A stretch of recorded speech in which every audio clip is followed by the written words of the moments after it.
Hey guys, welcome back to my YouTube channel. तो आज का हमारा टॉपिक है ब्लीचिंग। अब इसमें हम ब्लीचिंग के बारे में सब कुछ जानेंगे कि ब्लीचिंग कौन सी स्किन टाइप पर करनी चाहिए, कैसे करनी चाहिए, कंसल्टेशन क्या है। ये आगे हम ब्लीचिंग के बारे में पढ़ते हैं। तो सबसे पहले ब्लीचिंग क्या है। ब्लीचिंग का उपयोग शरीर के बालों, रोओं को रंग को हल्का करने के लिए किया जाता है। ब्लीचिंग पाउडर या क्रीम को ब्लीचिंग एजेंट के रूप में जाना जाता है, जो कि एक प्रकार का केमिकल होता है। यानी कि आप सभी जानते हैं कि केमिकल आता है मार्केट में, चेहरे पर ब्लीच करने की क्रिया को ही ब्लीचिंग बोलते हैं। तो इसके लिए आपको सबसे पहले क्या होता है, क्लाइंट कंसल्टेशन ज़रूरी होता है। आपको हमेशा क्या होता है, ब्लीच करने से पहले उसकी स्किन टाइप का आपको पता होना चाहिए।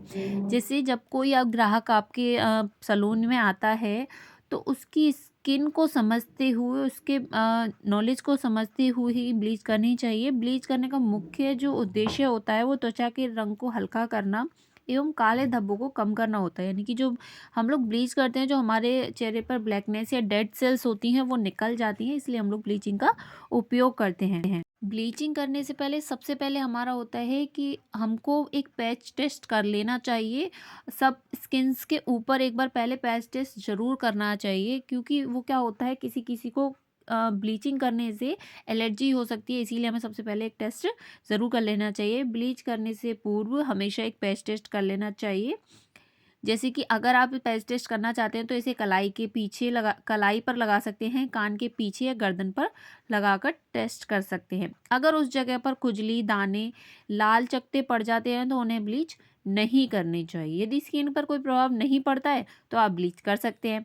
इसका प्रभाव 24 घंटे के बाद देखें। यदि त्वचा पूरी तरह साफ हो या कोई एलर्जी ना हो तो ही ब्लीच का उपयोग करना चाहिए। आता है आपका प्रोडक्ट नॉलेज। तो इसके लिए हमें कौन कौन सी चीज़ की आवश्यकता होती है। एक तो सबसे पहले ब्लीच क्रीम आता है, मार्केट्स में मिलता है, आप लोग सभी जानते हैं। ब्लीच क्रीम होता है, उसमें एक पाउडर मिलता है। इसके बाद ब्रश होना चाहिए, हेयर बैंड होना चाहिए, कॉटन एवं बाउल होनी चाहिए। यानी कि ये जो कॉमन चीज़ें हैं ये आपके पास होनी ही चाहिए।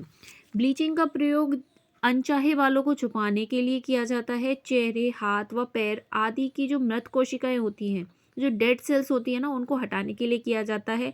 ब्लीच का यूज़ जो है टैनिंग को भी हटाने के लिए किया जा सकता है। इसके बाद जो हम बात करने वाले हैं वो होता है टाइप्स ऑफ ब्लीच। यानी कि ब्लीच कितने प्रकार की होती है। ब्लीच नॉर्मल ही दो प्रकार की होती है, एक होती है नेचुरल, एक होती है केमिकल। यानी कि नेचुरल वो होती है जो हम लोग अपने घर पर होम रेमेडीज़ अपनाते हैं, और केमिकल वो होती है जो मार्केट में अवेलेबल होती है। उसमें कई प्रकार के रासायनिक तत्व मिलते हैं। मेकअप में प्रकृति होने के बाद सैलून पार्लर पर केमिकल युक्त ब्लीचों का ही प्रयोग सबसे ज़्यादा होता है। यानी कि हम लोग सैलून्स वगैरह में केमिकल वाली ही ट्रीटमेंट को ज़्यादा अपनाते हैं, क्योंकि होम रेमेडी में टाइम और समय बहुत ज़्यादा लगता है।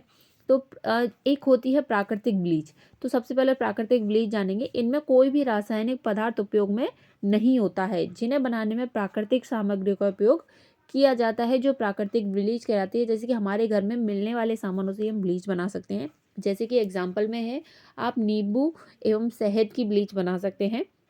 संतरे के छिलके की भी ब्लीच बना सकते हैं। नहीं, संतरे के छिलकों को आप सुखाकर ब्लीच के तौर पर उपयोग कर सकते हैं गुलाब जल के साथ। हम लोग आलू की ब्लीच बना सकते हैं, खीरा और नींबू की ब्लीच भी बना सकते हैं, चंदन की ब्लीच, बादाम और नींबू की ब्लीच, कच्चे पपीते का रस।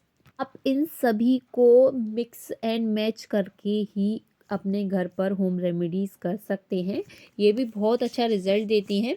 ठीक है, इसके बाद आपका आता है रासायनिक ब्लीच, यानी कि केमिकल ब्लीच। बाजार में विभिन्न प्रकार की केमिकल युक्त ब्लीच उपस्थित होती हैं, जिनका प्रयोग एक कॉस्मेटोलॉजिस्ट ग्राहक की त्वचा एवं इच्छानुसार कर सकते हैं। यानी कि जो केमिकल वाली जो ब्लीचेस आती हैं वो स्किन टाइप के अकॉर्डिंग ही आती हैं, लेकिन हम लोग जो नॉर्मल नेचुरल जो ब्लीचेस अपन होम रेमेडीज़ में यूज़ करते हैं वो किसी भी टाइप के अनुसार यूज़ हो जाती है। ठीक है, जो केमिकल ब्लीच आती है उसमें सबसे पहले आती है क्रीम ब्लीच। क्रीम ब्लीच का क्या होता है, नॉर्मल तरीके से सभी जगह उपयोग में सबसे ज़्यादा उपयोग में लाई जाती है।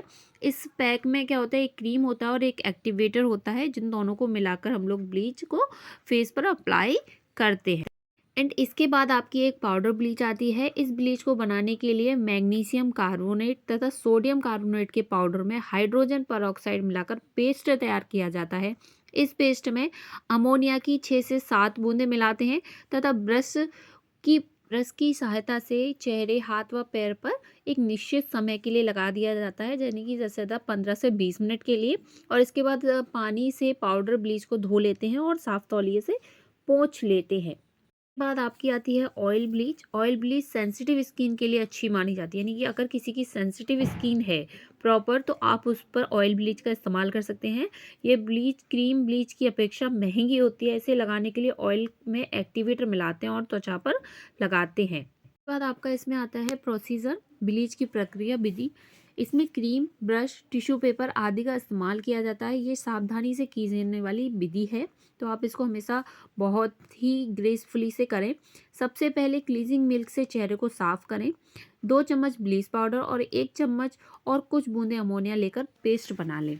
ग्राहक के सर पर हेडबैंड लगाएं। मुलायम ब्रश से ब्लीचिंग पेस्ट को एक समान करके चेहरे पर लगा लें। के बाद जो है आपको 2 रुई के टुकड़ों को लेना है एवं गुलाब जल में उन्हें भिगोकर आंखों पर रख देना है। जिससे क्या होता है, हमेशा क्लाइंट को हमेशा बोलना है कि वो अपनी आईज़ को क्लोज करके रखे। जिससे क्या होता है, उससे होने वाली जो रासायनिक प्रक्रिया होती है उससे आंखों में जलन हो सकती है, आंखों पर रेडनेस आ सकती है। इसलिए हमेशा उनको बंद करें और उनके ऊपर गुलाब जल का एक रुई का टुकड़ा रख दें, ठीक है, जिससे आंखों पर जलन ना हो। 10 से 15 मिनट बाद ब्लीच को रिमूव करने के लिए एक मुलायम तौलिया स्पंज का उपयोग करें। हमेशा ध्यान रखना कि इसको हटाने के लिए एक मुलायम ही कपड़ा आपके पास होना चाहिए। इसके बाद मॉइस्चराइज़र लगाएं। अगर कोई साइड इफ़ेक्ट या एलर्जी हो, जैसे लाल त्वचा पड़ना हो जाए, तो तुरंत फेस पैक या बर्फ़ लगाकर उसको रिमूव कर सकते हैं और वो कुछ देर के लिए ही होती है। इसके लिए हमें कुछ सावधानियां हैं जो याद रखनी है। यदि आपकी स्किन बहुत कोमल सेंसिटिव है तो ब्लीचिंग को टेस्ट कर लेना चाहिए। हमेशा सबसे पहले टेस्ट कर लेना चाहिए। इसके बाद तुरंत वैक्स थ्रेडिंग बिल्कुल भी नहीं करनी चाहिए, यानी कि अगर आपको कोई भी ब्लीचिंग करानी है तो आप पहले ही वैक्स या थ्रेडिंग करवा लें। गर्म पानी से नहाने के बाद तुरंत ब्लीच कभी ना करें। ब्लीच करने के बाद तुरंत धूप में भी नहीं जाना चाहिए, यानी कि आप कहीं जा रहे हैं तो आपको हमेशा अपना जो फेस है वो कवर करके जाना है। तो आप इन चीज़ों का बहुत ध्यान रखना। अगर आप पहली बार ब्लीच कर रहे हैं तो हमेशा एक टेस्ट करने के बाद ही आप अपने फेस पर अप्लाई करेंगे, देन उसके बाद आप ब्लीच कर सकते हैं। तो आपका 4th चैप्टर है वो यहीं पर ख़त्म होता है। इसमें जो एक ट्विजिंग का जो टॉपिक है वो उसके बारे में मैं पहली वीडियो में आपको सारी इन्फॉर्मेशन है जो बता चुकी हूँ। तो आगे की जानकारी जानने के लिए आप मेरे इस चैनल पर बने रहिए। इसी तरह मैं डेली एक नया टॉपिक लेकर आती रहूँगी एक कॉस्मेटोलॉजिस्ट फुल कोर्स के लिए। वीडियो को पूरा देखने के लिए thank you very much. Next video के लिए तैयार रहें।